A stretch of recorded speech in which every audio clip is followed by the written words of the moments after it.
Здравствуйте, уважаемые зрители. Меня зовут Горецкий Александр Валентинович. Я руковожу Академией регенеративной медицины и не только.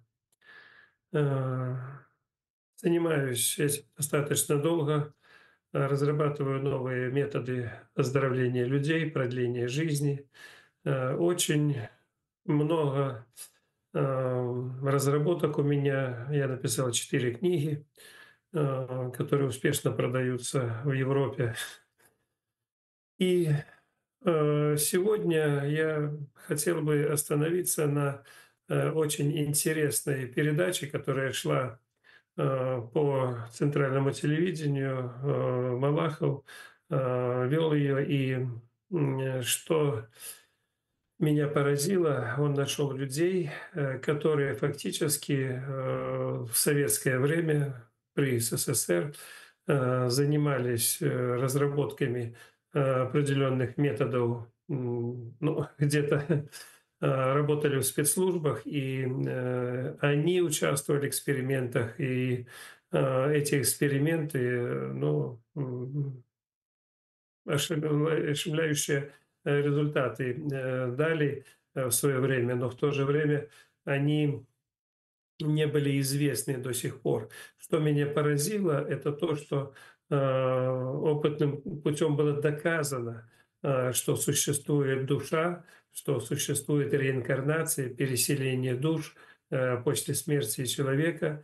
Душа переходит в другие тела, и фактически неизвестно, сколько раз она может это делать.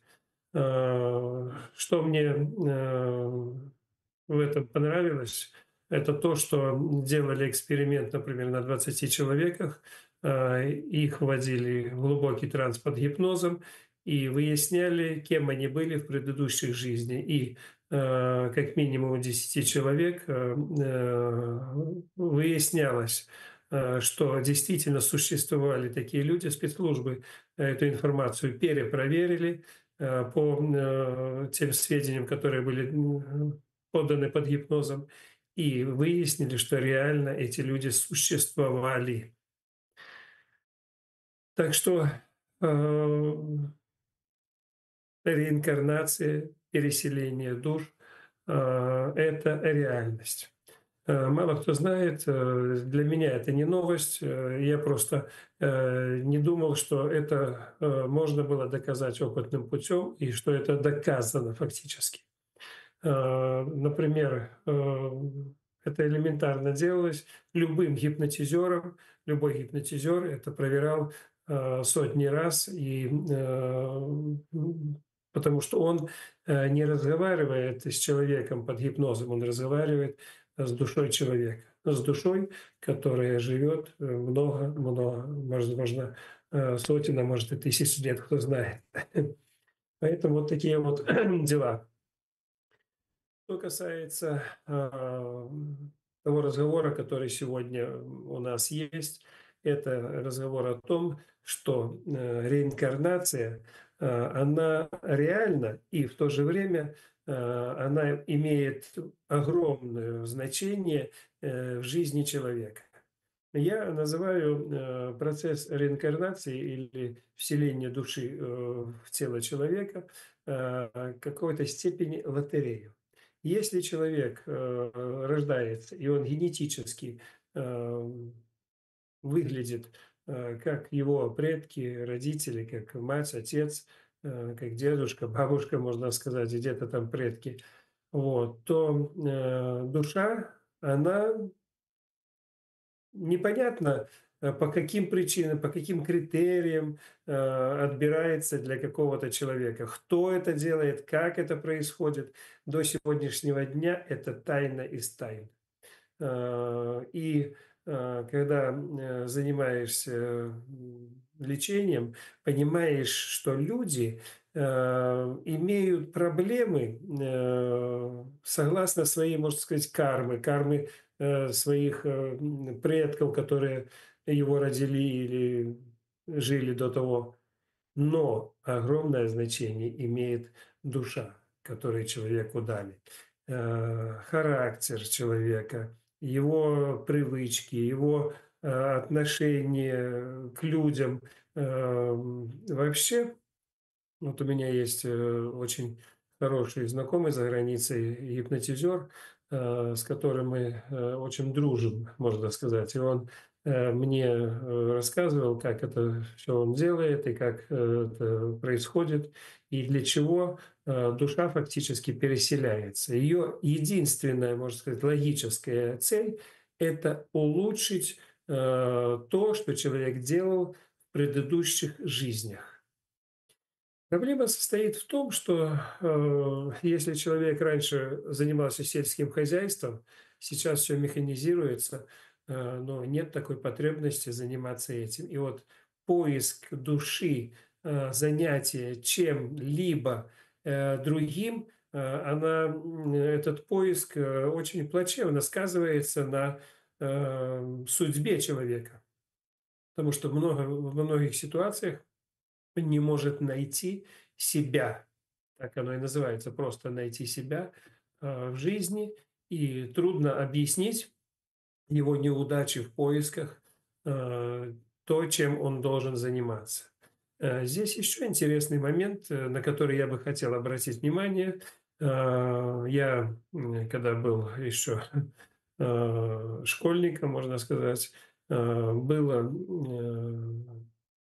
население в 2,5 раза меньше, чем сейчас. Но если идти теорией и практикой того, что души переселяются и вселяются в младенцев, можно сказать, то откуда можно взять несколько миллиардов душ, которых раньше не существовало? И вот здесь опять, если занимаешься лечением, то ты должен понимать, что есть, к примеру, такое, как бы даже на сегодняшний день заболевание, хотя это душевное состояние, как аутизм, к примеру.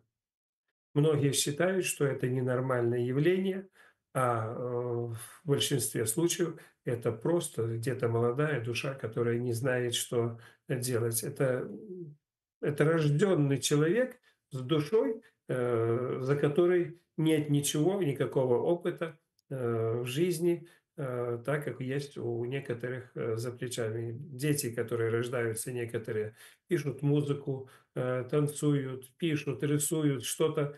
Они родились с задатком каких-то знаний и умений в соответствии с своей душой. Но, извиняюсь, но некоторые рождаются на сегодняшний день, и их очень много, с понятием таким, как аутизм. Ну вот это объясняет очень элементарно то, что происходит на сегодняшний день, потому что население растет просто очень сильно. И поведение людей, такое вот поведенческое, если очень внимательно следишь за человеком, наблюдаешь за ним, делаешь опрос, то выясняешь, кем человек был в предыдущих жизнях, мешает ли ему то, что он кем-то был, или наоборот помогает. В большинстве случаев люди живут и не обращают на это внимания, кем он был, кем он стал, и в то же время есть люди, которым это мешает. Я встречал в своей практике людей, которые продавали свою душу, которые теряли свою душу. Я встречал людей, которые имели проблемы духовные, связанные с тем, что человека, например, где-то кто-то убил, и он видит эти кошмары, видит эти видения, они выходят из него. Много моментов, которые человек, например, болел, он притягивает ту болезнь, которую имел, и однозначно заниматься лечением людей, не обращая внимания на вот эти вот факторы влияния души человека, которая жила ранее в телах других людей, эти люди занимались чем-то, страдали чем-то, были богатыми или бедными, эти привычки, они тоже переходят. И это очень видно, когда ты умеешь анализировать вот эти вот вещи, и тогда легче с человеком разговаривать и чем-то ему помочь. Если ты не видишь, не понимаешь этого всего, трудно понимать сущность нашего бытия, я бы это бы так сказал. Я сейчас буду говорить о том, э, как еще и чем я занимаюсь, потому что очень много вопросов, очень много людей не верят в то, что я делаю. И им трудно понять, они бы хотели, например, иметь какую-то помощь, поддержку, но в связи с тем, что они не понимают, чем я занимаюсь, то и не могут принять ту помощь, потому что есть такое понятие, как страх перед неизвестным. Так вот, я на протяжении многих лет разрабатывал простые методы оздоровления, которые были доступны, можно сказать, в любом санатории, в любом оздоровительном центре, в любом СПА. Есть сотни методов, которые предлагают разные оздоровительные центры, спа-салоны. Я систематизировал и довел до совершенства методы, которые посчитал, что они являются очень эффективными. То есть то, что я предлагаю, это не то, что делалось ранее. Оно все усовершенствовано до того предела, который дает максимальный эффект. Это один вопрос. Второй вопрос. Для того, чтобы вылечить человека, я понял, что лечить какое-то заболевание невозможно. Особенно все имеют неизлечимые заболевания. У меня, например, приезжала пациентка с одним как бы неизлечимым заболеванием, рассеянным склерозом, но у нее мать была опекункой, которая имела 25 неизлечимых заболеваний. Я думал, она шутит. И когда мы сели спокойно, и она начала нажимать на пальцы и перечислять реально, что я с ней вместе поняли, что у нее 25 неизлечимых заболеваний. Так вот, чтобы вылечить хоть одно из этих заболеваний, невозможно воздействовать на что-то и дать какую-то травку, и человек выздоровеет. Здесь нужно комплексное лечение, и начинать нужно с общих азов того, что мешает человеку быть здоровым. Очень просто. Вирусы, бактерии, грибы, паразиты, гельминты. Это имеют все. Только разное количество, разный ассортимент. Это имеют все. И с этим нужно бороться. К примеру, есть вирус герпеса. И это смертельное, неизлечимое заболевание, которое имеет фактически каждый. Этих вирусов герпеса есть много разновидностей, но каждый имеет какой-то вид. И я разработал метод борьбы. Как можно бороться, если есть смертельная, неизлечимая опасность у человека, которая провоцирует много неизлечимых заболеваний? Я разработал метод, который можно это устранить. Это экстракт медузы. Это чистейшая моя разработка, больше никого. Медуза корнирод, которая живет в Черном и немножко есть в Азовском море. Вот. Ее субстанция является лечебной от вируса герпеса. Это я к примеру привожу, что даже вот такие вещи, которые никто не знает, они используются у нас и дают свои эффекты. Если использовать, например, до 50 видов различных воздействий, различных методов, систематизируя это все, включая очистку организма, то получается, что организм начинает работать совсем по-другому. Он начинает сам себя восстанавливать. Что происходит в организме человека, когда он не может усваивать фактически продукты питания, а это происходит у очень большого количества на сегодняшний день людей, потому что они употребляют много консервантов и химических препаратов, не только с пищей, а с воздухом, с водой.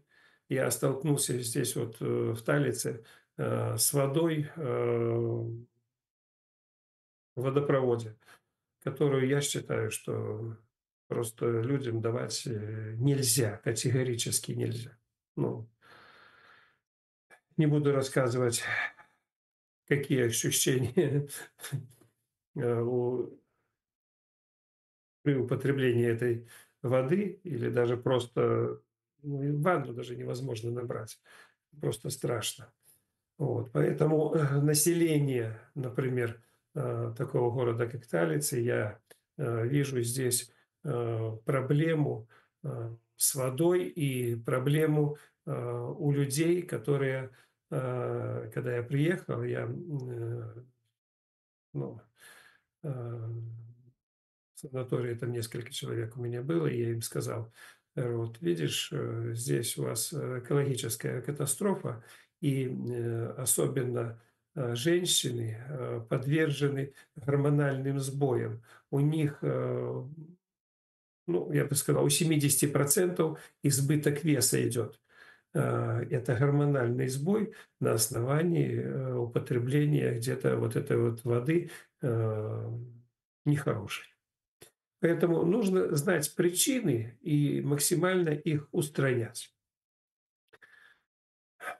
Одним из важнейших моментов в моей методике это тоже очистка печени. Очистку печени очень люди боятся, просто страшно боятся делать, потому что везде, во всех страшилках, где только можно, написано, что это очень опасно.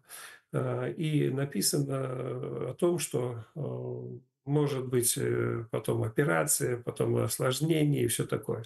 Я, опять же, усовершенствовал этот метод до того состояния, где, ну, я скажу, что не совсем, но где-то не более 1% может быть какие-то осложнения. Это фантастика, когда предыдущие методы давали где-то около 70–80% осложнения. И здесь около 1%. Я сказал бы, что их фактически нет, этих проблем, но в то же время я 1% даю на то, что из 100, может, кто-то чего-то не так сделает, и от этого осложнения где-то что-то будет. Поэтому мы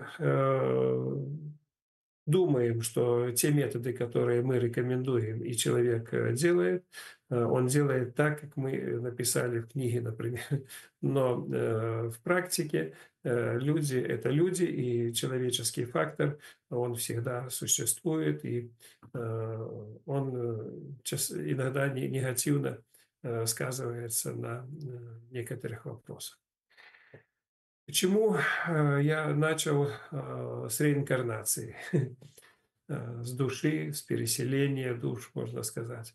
Дело в том, что я очень уважаю многих людей, которые жили, классиков, можно сказать, в медицине, которые жили очень давно. И, например, Сократ сказал золотое изречение: невозможно лечить глаз, не воздействуя на голову, невозможно лечить голову, не воздействуя на тело, невозможно лечить тело, не воздействуя на душу.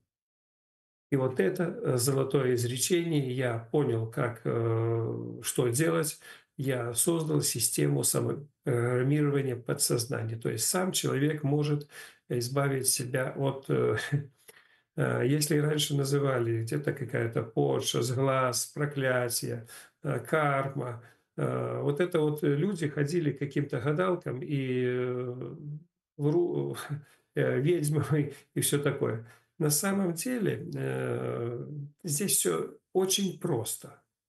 Я получил подсказки у многих, ну, продвинутых людей, духовных людей и, создал систему самопрограммирования. Что человеку нужно?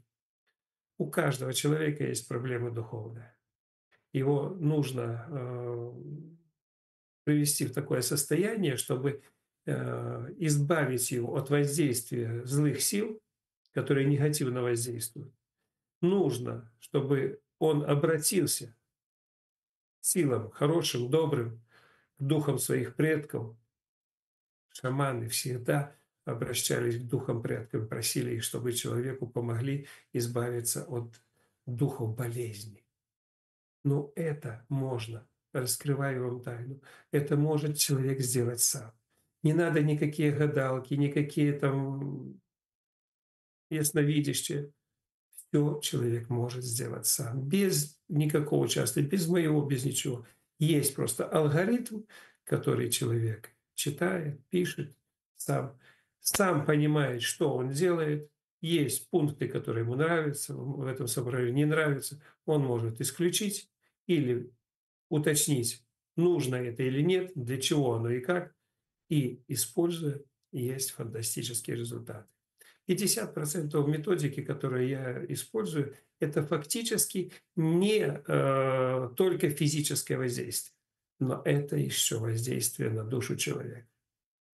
Душа человека, опять же, я не имею права вмешиваться в жизнь, в душу людей.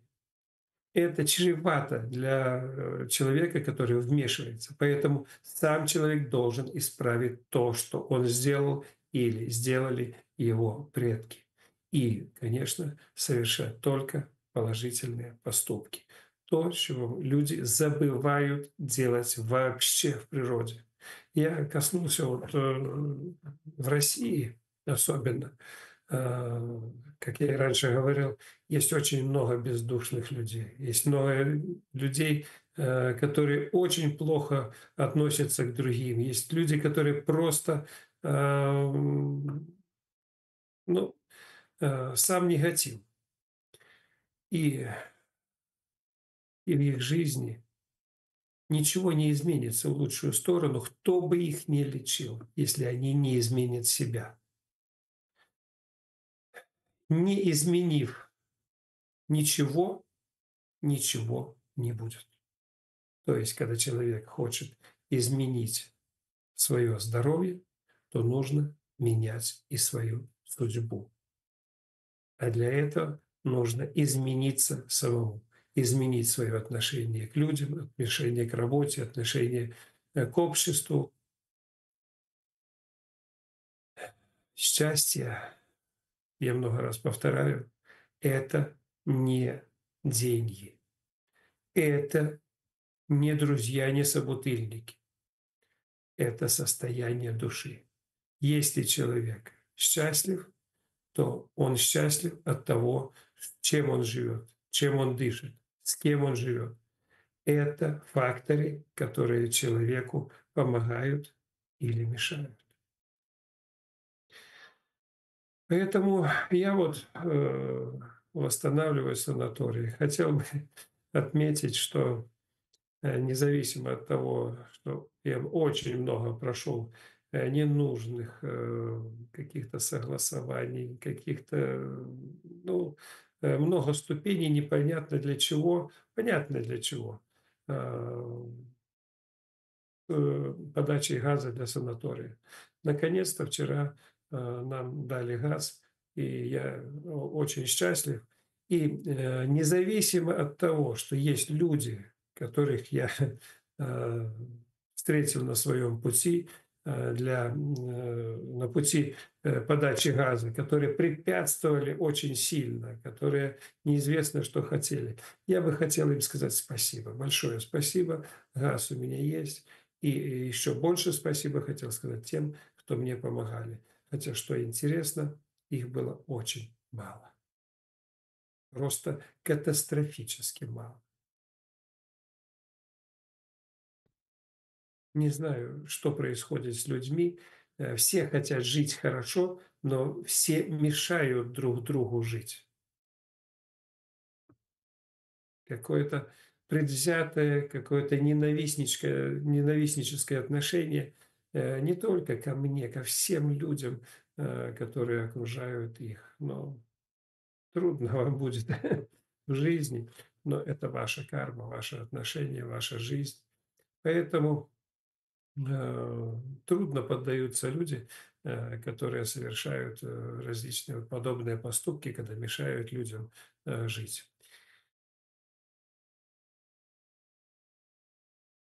Что еще мы делаем? Я объясню принцип работы восстановления функций организма человека.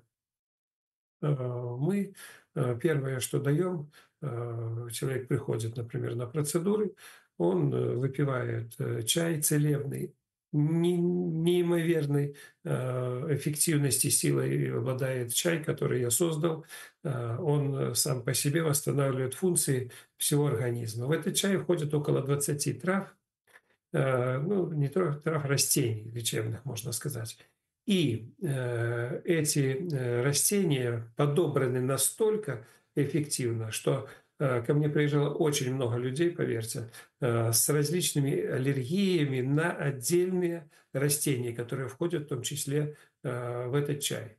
И я не помню ни одной ситуации, когда кому-то было бы что-то плохо от употребления этого чая, независимо от того, что у них были отдельные аллергии на отдельные вот компоненты. Это фантастика. Второе. Человек, например, ходит в сауну. Ходит в сауну по своему желанию, по хотению, за компанию. И ходит в основном все в сауну это вечер. Я понял, что вечером сауна, она противопоказана многим, и реально противопоказана.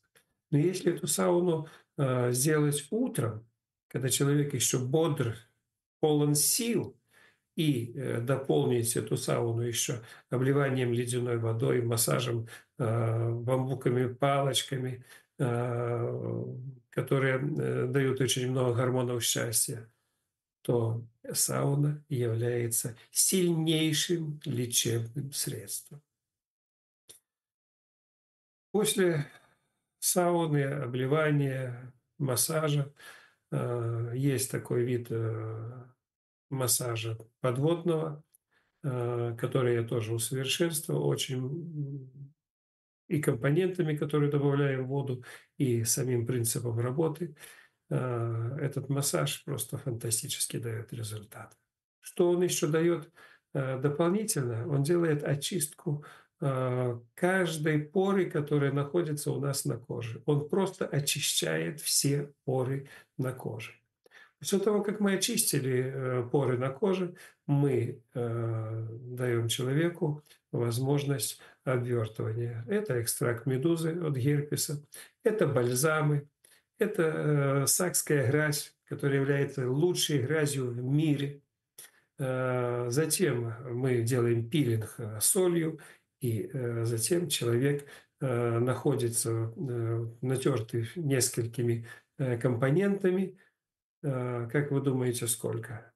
Вот. В санаториях грязелечение, только одно, можно сказать, или какое-то обвертывание, длится от 10 до 20 минут. Везде, где бы человек не был. 10-20 минут – это минимально допустимое время воздействия, особенно для тех, кто ждет еще там в очереди.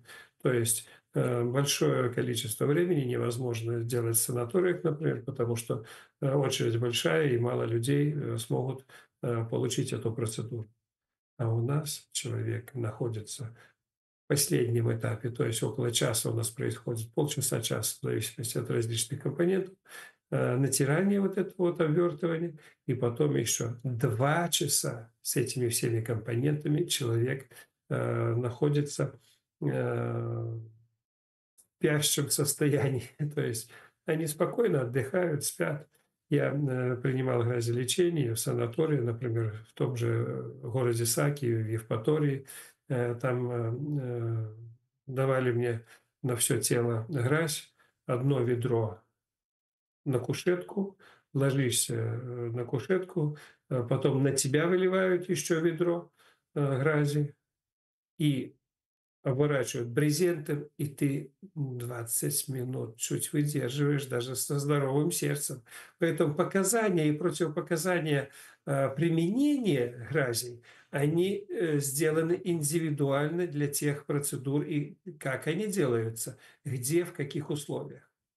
И я вам скажу, что мы натираем всего лишь 200 грамм даем грязи, мы создаем комфортные условия для того, чтобы человек с этой грязью спал спокойно в течение еще более 2 часов. Разница, вы понимаете? Поэтому многие противопоказания, которые описаны в различных формах для использования каких-то процедур, они у нас не действуют из-за модернизации, усовершенствования тех методов, которые мы применяем. Таких методов нигде нет. Практики и смотреть на противопоказания, которые делают где-то, нет смысла. Далее человек после этого моется и идет на обед. После обеда ему делают массажи, потом клизмы, потом ну, еще некоторые процедуры, если как-то индивидуально что-то там, и человек отдыхает. В процессе он пьет минеральные воды, вот, чай и готовится к очистке печени. Это масло растительное, там различное можно употреблять в процессе дня. И со вторника на среду, как бы у нас традиционно, мы делаем очистку печени. Это сильнейшая и обязательная процедура, которую нужно людям делать. Некоторые у меня есть люди, которые на сегодняшний день, наверное, сделали где-то по 600, даже по 800 очисток. Они бы этого не делали, если бы не видели разницу. То есть смысл жизни человека иногда меняется, когда человек получил какой-то тяжелый диагноз, тяжелое заболевание, и он понимает, что есть что-то, что ему может помочь. Очистка печени – это как фильтр в машине, она иногда забивается, эта печень, ее нужно освободить от тех шлаков, от тех различных элементов, которые она не может сама удалить. Из-за чего? Да из-за той же воды туалетской. Водопроводной, из-за того воздуха, из-за тех консервантов, химии, которые мы употребляем, которые очень сильно влияют на наш организм. Я в последнее время уже разработал методы, которые позволяют человеку очистить печень, чтобы ее ну, не нужно было так часто потом чистить, если некоторые вот видят, что надо чистить и чистить. Но опять же, это чисто индивидуально, потому что приезжает человек в другие свои условия обычные, он опять начинает употреблять то, что употреблял. Но, по крайней мере, люди живут полноценной жизнью, используя те методы, которыми научились они у меня. Здесь люди даже приезжают на несколько дней только для того, чтобы научиться, увидеть, попробовать. А дальше человек может уже это дело использовать сам. Вот у нас в клинике за границей есть такие программы, как трехдневные, недельные. Они дают очень большой эффект. Я делал даже однодневные программы, которые люди, которые приезжали, они сами утверждали в один голос все. По истечении определенного времени человек понимал, что он после одного дня процедур получил еще как минимум год жизни. Это можете представить вот их заключение. У меня как-то была одна женщина, которая приехала на 20 дней и почувствовала, что хочет еще. Вот, побыла, что-то ей не понравилось, или просто не было денег рассчитаться, и как бы бессовестно уехал, не рассчитавшись. Я говорю, ну ладно, я тебе даже в суд не буду подавать. Прошло года 3, поступают деньги на счет, я не могу понять, откуда, чего. Ну, какие-то поступили, но поступили, висят там непонятно от чего. Потом звонит эта женщина и говорит: знаете, я хочу извиниться, я перечислила тут те деньги. Я когда уехала, через месяц-два я только поняла, что со мной произошло и что дало то воздействие, которое я получила. Поэтому люди во многих случаях недооценивают то, что они получают ну, во время процедур. До них это доходит намного позже, потому что воздействие, оно не однодневное, оно долгосрочное, и эффект приходит уже не во время еды, а после. Вот. Теперь поймите, человек, который имеет проблему с пищеварением и усваиванием пищи, как ему дать элементы, которые ему нужны, чтобы он, первый, не умер, чтобы его организм работал, чтобы органы и клетки регенерировали. Так вот, вы даже не обратили внимания, что мы делаем большинство процедур это через кожу. Есть определенные еще лечебные масла, которые я разработал. Эти все элементы направлены на то, чтобы восстановить все функции организма, дать этим всем органам элементы, которые не хватает для деления нормальных клеток, оздоровить эти клетки и дать им новую жизнь. Только наружное воздействие дает возможность первоначально восстановить функции. Сейчас я приведу пример, который я очень часто привожу, и некоторым даже были у меня работники спецслужб, которые подслушивали, когда я людям приводил этот пример, и я им говорю, давайте я вам приведу пример. Не надо, мы его уже давно, надоел он нам, этот пример. Так что, но я хочу его все равно привести, потому что для понятия того, для той силы воздействия. Если ко мне вот приехала бабушка в 86 лет, ей, ну, у нее давление было больше 200, 230, 250, это рабочее давление, не просто там какие-то скачки. У нее печень была увеличена в 2 раза, почки не работали нормально там, на несколько процентов, только ей делали диализ. У нее она 5 лет лежала в кровати, там 3 или 4 инфаркта было, она даже затруднялась сказать сколько, потому что были инфаркты, микроинфаркты. Вот. 5 лет она лежала в кровати, не ходила после этого.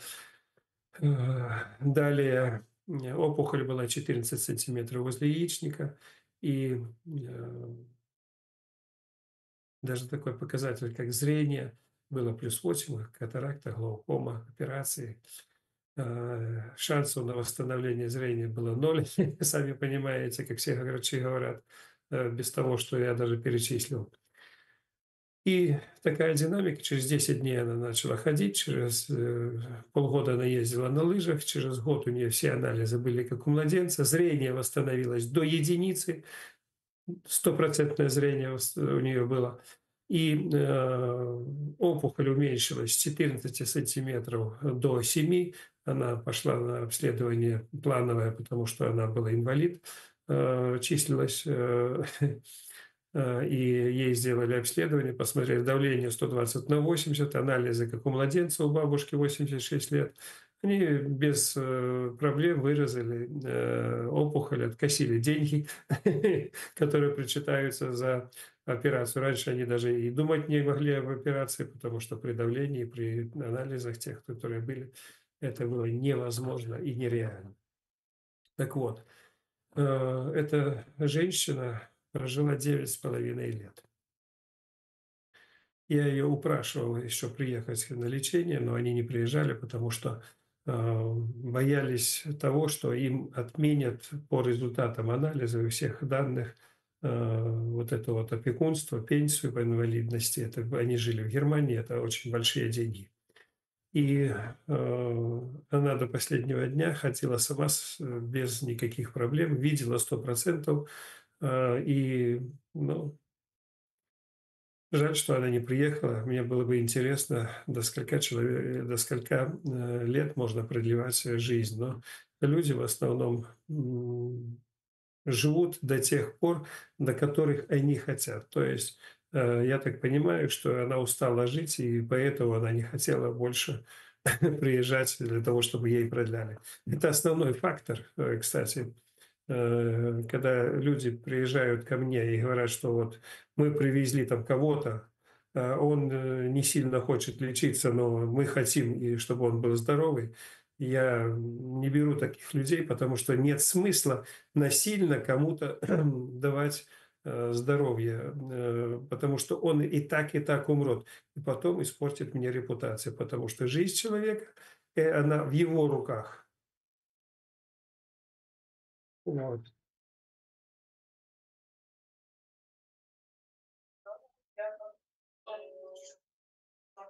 Привет. А сколько у тебя время? Яндекс. Ну, у него что? Интернет у него слабый совсем. Ира, выключись, у меня программа. Извиняюсь.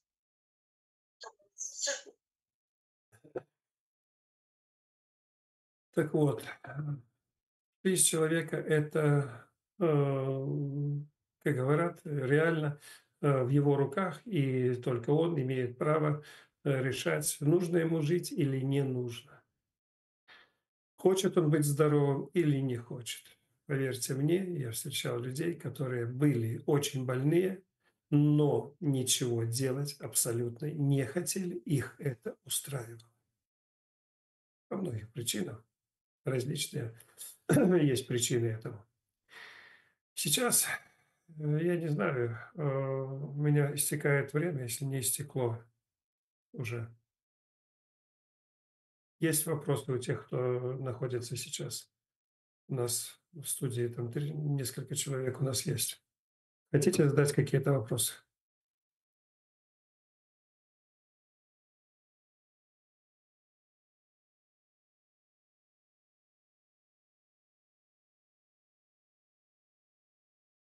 Александр, у нас трансляция дальше идет или нет?